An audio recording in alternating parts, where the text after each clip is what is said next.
Assalamualaikum and welcome to my channel. Okay, so today aku nak unbox monitor from Prism Plus, and aku tak expect dia akan sampai secepat ni dalam masa 3 hari.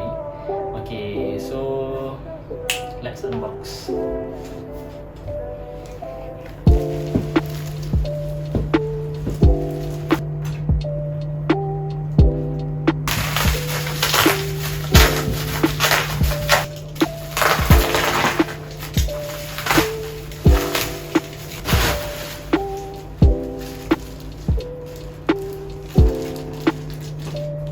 Size monitor ni 26 inci, Ultrawide 26 inch.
So now aku dah set up monitor 26 inch Prism Plus ni.